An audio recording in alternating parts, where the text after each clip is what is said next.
10,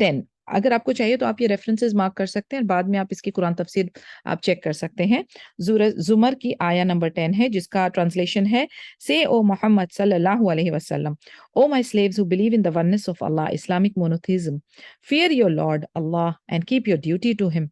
Good is the reward for those who do good in this world, and Allah's earth is spacious. So if you cannot worship Allah at a place, then go to another. Only those who are patient shall receive their reward in full without reckoning. Subhanallah. Arabic mein, قل يا عباد الذين آمنوا اتقوا ربكم للذين أحسنوا في هذه الدنيا حسنة وأرض الله واسعة إنما يوفى الصابرون أجرهم بغیر الحساب. بیوٹیفل آیا سبحان اللہ کہ اللہ تعالیٰ کی زمین وسیع ہے، آپ جہاں جائیں گے انشاءاللہ آپ کو اجر ملے گا، وہ بھی بلا حساب کے. سبحان اللہ.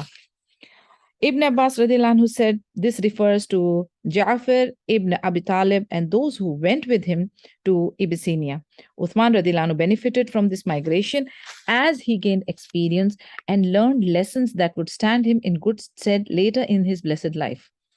تو اب ہم لوگ ان کی یہ امیگریشن کو لے کر، ان کی یہ ہجرت کو لے کر ہم لوگ چند لیسنز لیں گے جس میں سے we'll try to figure out، یعنی عثمان رضی اللہ عنہ نے جو اپنی مائگریشن پہ جو ان کو لیسنز ملے تھے اس لیسنز کو ہم اپنی لائف میں کیسے امپلیمنٹ کر سکتے ہیں. انشاءاللہ ہم لوگ اس کو کنیکٹ کرنے کی پوری کوشش کریں گے.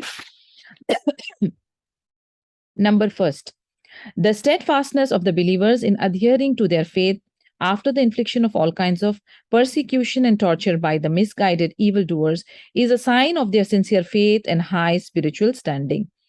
The steadfastness کیا ہوتی ہے؟ استقامت، جسے ہم کہتے ہیں کنسسٹنسی، جسے ہم کہتے ہیں اسٹرانگ رہنا، مسلسل اسٹرانگ رہنا. یعنی اس طریقے کا نہیں کہ آج دن اچھے ہیں تو اللہ تعالیٰ کو یاد کر لیا اور دین اسلام کو فالو کر لیا، کل تھوڑی سی پرابلم آئی، آزمائش آئی، تھوڑی سی دقت آئی تو پھر پلٹ گئے. وہ نہیں، یہ ہو رہی ہے بات ثابت قدم رہنے کی ہر حال میں، چاہے کس ٹائپ کی بھی سچویشن آئے، کس ٹائپ کی بھی ٹارچر آئے، لیکن استقامت کے ساتھ دین اسلام کو فالو کرتے رہنا، اخلاص کے ساتھ اللہ سبحانہ و تعالیٰ کے ساتھ اٹیچڈ رہنا. تو اس طریقے کی جو استقامت ہے یہ کس کی علامات ہے؟ یہ سنسیئر فیتھ کی علامات ہے اور ہائی اسپرچل اسٹینڈنگ کی.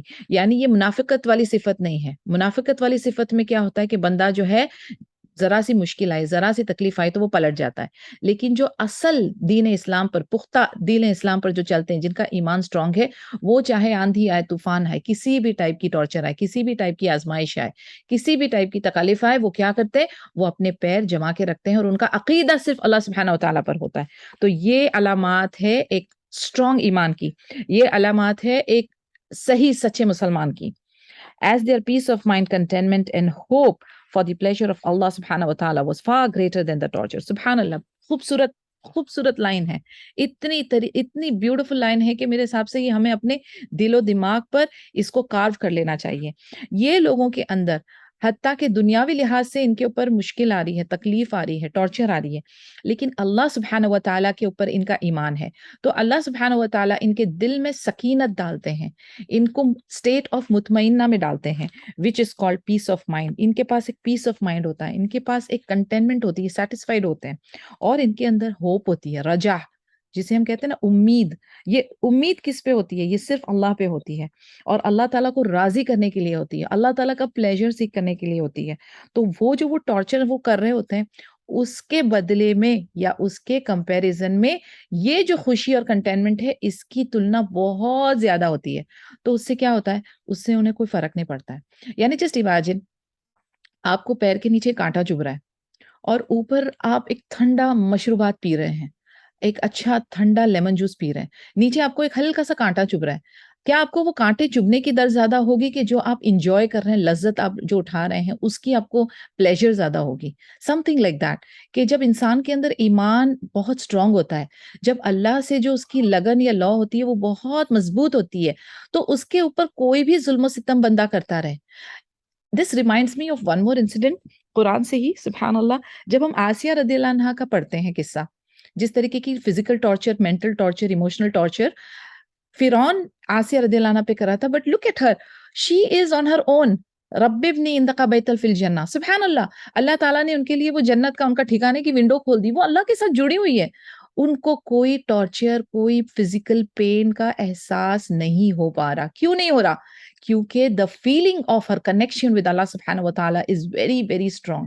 تو ہم لوگوں کو انشاءاللہ اللہ سے دعا ہے کہ اللہ تعالیٰ ہمارے دلوں کے اندر اس طریقے کا ایمان ڈالے، اللہ تعالیٰ ہمارے ساتھ اس طریقے کا رشتہ جوڑے کہ دنیا کی کوئی بھی خباثت اور غلاظت اور ٹارچر اور نفرت اور کچھ بھی ہمیں ذرا بھی چھو نہ سکے اسپرچولی، کیونکہ ہمارا ایمان اتنا پختہ ہے کہ ہم اللہ کی محبت میں اللہ سے امید لگائے بیٹھے ہوئے ہیں اور ہم اسی میں مگن ہیں. اس ٹائپ کا ایمان اور اس ٹائپ کا لیول اور اس ٹائپ کا ریلیشن شپ ہمیں انشاءاللہ باذن اللہ ڈیولپ کرنا ہے.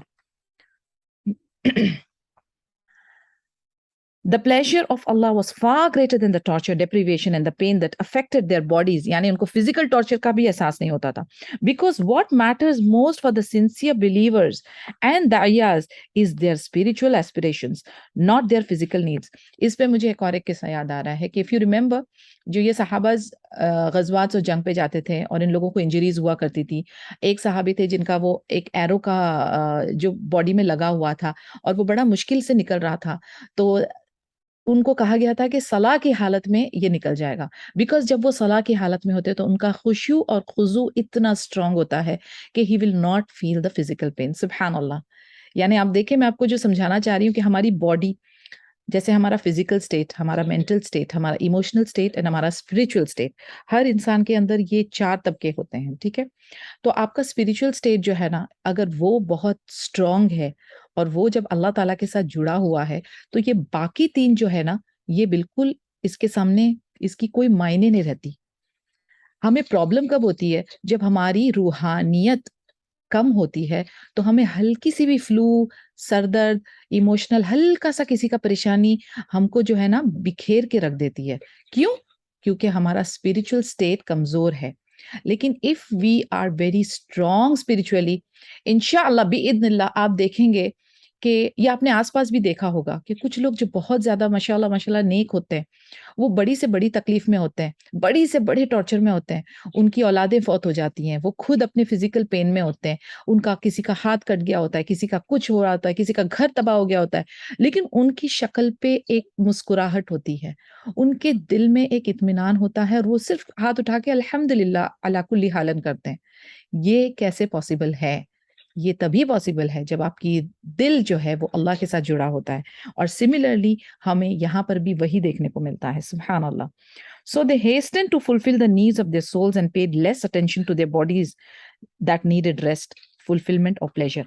Again ایک بہت بڑا نقطہ جو میں سٹارٹ سے لے کر چل رہی ہوں کہ ہمارا جو کمفرٹ اور انٹرٹینمنٹ ہے، یہاں پر وہ کہہ رہے ہیں کہ یہ جو ان کے سولز کی جو کنٹینمنٹ ہے نا، اس نے ان کی جسمانی ضروریات، انہوں نے اس کی جسمانی جو ہمیں ریگولرلی فوڈ اینڈ ریسٹ اور یہ سب چاہیے ہوتا ہے نا، فلفلمنٹ اور پلیجر، اس کے اوپر وہ حاوی تھی. تو چاہے پھر ان کو کھانا 3 ٹائم ملے نہ ملے، چاہے ان کو 7 to 8 hours کی سلیپ ملے نہ ملے، چاہے ان کو نرم گدا نہ ملے، چاہے ان کو بولتے نا پن ڈراپ سائلنس نہ ملے، چاہے ان کو ڈارک روم نہ ملے، لیکن ان کا ریسٹ ہو جاتا ہے. سبحان اللہ. اور ان کا پیٹ بھی ماشاءاللہ سے بھر جاتا ہے.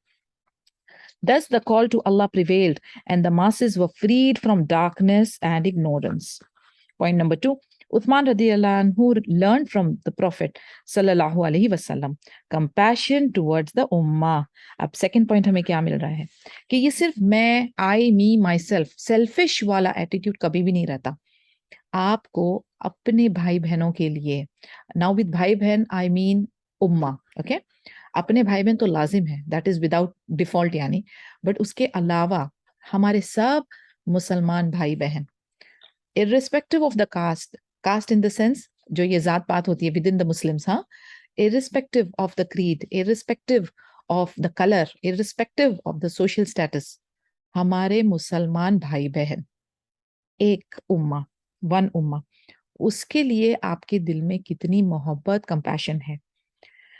بیکاز عثمان رضی اللہ عنہ کس کو فالو کر رہے ہیں؟ پروفٹ محمد صلی اللہ علیہ وسلم کو کر رہے ہیں. ہمیں کس کو فالو کرنا ہے؟ ہمیں بھی محمد صلی اللہ علیہ وسلم اور ان کے صحابہ کو فالو کرنا ہے. تو آپ وہ لائنیں سمجھیں کہ ابھی عثمان رضی اللہ عنہ کس سے لیسنز لے رہے ہیں. تو انہوں نے سیکنڈ لیسن پکڑا ہے دوبارہ سے محمد صلی اللہ علیہ وسلم, because he was very close with him. تو ان کو اچھی طرح سے پتا ہے کہ نبی پاک صلی اللہ علیہ وسلم کا طرز عمل کیا تھا. تو his compassion was demonstrated when he became caliph and before that when he lived in Medina at the time of Prophet Muhammad صلی اللہ علیہ وسلم. جب آپ ایک امپورٹنٹ کرسی پر بیٹھ جاتے ہیں پھر آپ کا نظریہ چینج ہو جاتا ہے. اکثر ہم نے دیکھا ہے انسانوں کے اندر جب وہ نارمل لیول پہ ہیں بہت ٹھیک ہے, جہاں اللہ تعالیٰ نے 2-4 پیسے انہیں عطا کر دیے یا کوئی درجہ ان کو مل گیا تو پھر ان کا رویہ کیسا رہتا ہے, خاص طور سے غریب طبقے کے ساتھ. آپ نے اکثر دیکھا ہوگا الحمدللہ لوگ پوزیشنز پہ آ جاتے ہیں اور پھر جو ہے وہ غریبوں کے ساتھ مسکینوں کے ساتھ کس طریقے کا بیہیویئر کرتے ہیں, بہت ہی گھمنڈ اکڑ. وہ صرف جو کہتے ہیں نا پیسے والوں کے ساتھ بڑا نرمی کا معاملہ, اور جو غریب طبقہ ہے جنہیں ایکچوئل مدد کی ضرورت ہوتی ہے ان سے اور کھینچ لیا جاتا ہے مال. تو ان کے دل میں ہمدردی نہیں ہے, ان کے دل میں کمپیشن نہیں ہے, ان کے دل میں محبت نہیں ہے. تو یہ طرز عمل ہمارے جو صحیح دین فالو کرتے ہیں ان کا نہیں ہوتا. وہ جب ایک امپورٹنٹ پوزیشن پہ آتے ہیں تو وہ کیا کرتے ہیں, وہ اور زیادہ کمپیشنیٹ ہو جاتے ہیں غریبوں کے لیے. کیوں؟ کیونکہ ابھی ان کے ہاتھ میں پاور بھی ہے, سبحان اللہ. تو جب وہ خود خلیفہ بنے تو اور ان کا جو ایٹیٹیوڈ تھا وہ اور تھوڑا سا کمپیشنیٹ ہو گیا. ابو بکر اینڈ عمر رضی اللہ عنہما, he saw with his own eyes the compassion of the Prophet sallallahu alaihi wasallam towards his companions and his deep concern to guarantee their safety and security. تو compassion کے ساتھ ساتھ ان کی حفاظت, ان کی سیکیورٹی کا بھی ذمہ جو ہے وہ خلیفہ کا ہوتا ہے. آپ دیکھیں سبحان اللہ, whenever I read about these خلیفاز اتنی خوشی ہوتی ہے, ایسا لگتا ہے لیڈر ہو تو ایسا ہو, سبحان اللہ. And today in our life we are missing that. May Allah help us inshallah. But دیکھیں آپ کو کون کون سے نقطے کے اوپر وہ فکر کرتے تھے, کون کون سی چیزوں کے اوپر ان کا کنسرن ہوتا تھا. Hence he suggested to them that they go to that just king in whose land no one was oppressed. And it turned out to be as he had said. They were safe and free to practice their religion and they stayed there on the best terms. یعنی اب جب یہاں پر ان کا رہنا مشکل ہو رہا تھا تو انہوں نے کیا کیا, وہ ایک جسٹ عادل بادشاہ کی طرف پہنچ گئے, کیونکہ جہاں پر سیکیورٹی ہے وہاں پر جانا ہے. The Prophet صلی اللہ علیہ وسلم is the one who suggested Abyssinia. تو یہ نبی پاک صلی اللہ علیہ وسلم کی سجیشن تھی. He is the one who chose a safe place for his community and his message so that it was protected from being wiped out. یعنی اسے ہم حکمت بھی کہتے ہیں, اسے ہم پلاننگ بھی کہتے ہیں, اسٹریٹجی بھی کہتے ہیں کہ نبی پاک صلی اللہ علیہ وسلم کو پتا چلا تھا کہ یہ والی جگہ جو ہے یہ سیف ہے, یہاں پر ریلیجن پریکٹس کرنا بھی آسان ہوگا, دعویٰ کرنا بھی ایزی ہوگا, اور یہ جو کنگ ہے وہ جسٹ ہے. This is how the Prophet ﷺ trained Muslim leaders in every era to plan wisely and with far-sightedness in order to protect the call of Islam. ابھی وہ کیا پروٹیکٹ کر رہے ہیں, مینلی تو ان کا حفاظت کرنے کا مدعا کیا ہے, مدعا یہ ہے کہ دین اسلام کا کام چلتا رہے. تو جو میسج آف اللہ ہے, جو توحید کا جو میسج ہے وہ پروٹیکٹ کرنا ہے. یہاں پر کوئی ٹینجیبل گولڈ یا وراثت کی چیزیں کی بات نہیں ہو رہی ہے, یہاں پر کس چیز کو پروٹیکٹ کرنے کی بات ہو رہی ہے, جو سب سے پریشیس تھنگ ہے وہ ہے کال آف اسلام, یعنی دین کا کام, دعویٰ توحید آف اللہ, اس کو سیو کرنے کی بات ہو رہی ہے. تو انہوں نے نبی پاک صلی اللہ علیہ وسلم نے شارٹ ٹرم اور لانگ ٹرم دونوں ہی صورتحال کا جائزہ لیا, بینگ اے لیڈر. اب نبی پاک صلی اللہ علیہ وسلم خود اس چیز کو فالو کرتے تھے, اور اپنے ساتھ جو صحابہ ہوتے تھے جو نیکسٹ خلیفہ بننے والے ہیں ان لوگوں کو بھی ٹرین کرتے تھے. And the callers dayas, and to look for a safe land to be provisional capital for the call, and a center from which it could operate lest the main center be exposed to danger, attacked or destroyed. یعنی دعویٰ کو save کرنے کا مطلب ہے دائیاز. جیسے for example knowledge کو ہم کیسے پریزرو کر سکتے ہیں کہ ہم ہمارے اسکالرز اور ٹیچرز اور نالجبل لوگوں کی حفاظت کریں. نالج جو ہے وہ صرف بکس تک محدود نہیں ہے, نالج جو ہے وہ ان لوگوں کے دل میں ہے, ان لوگوں کے میتھڈولوجی میں ہے, تو ان لوگوں کو پریزرو کیا جائے. تو نبی پاک صلی اللہ علیہ وسلم کی سوچ دیکھیں آپ کیسی تھی, کتنی یعنی شارٹ رن اور لانگ رن دونوں کے لیے کتنی مزے کی تھی, کہ انہوں نے ان لوگوں کو جو الحمدللہ اسٹرانگ بلیورز ہے, at the same time strong diers ہیں, ان کو پروٹیکٹ کرنا ہے, کہیں مشرک ان لوگوں کو قتل نہ کر لے. تو اس طریقے سے جہاں پر بھی ڈینجر ہو تو وہاں سے ہٹ کے سیف ایریا میں پہنچ جائے. The dayas are a true asset and all efforts should be focused on protecting them without any negligence or risk that could jeopardize their lives or their safety. One Muslim is equivalent to an earth full of people who are outside of the religion of Allah and do not believe in Tawheed. Subhanallah.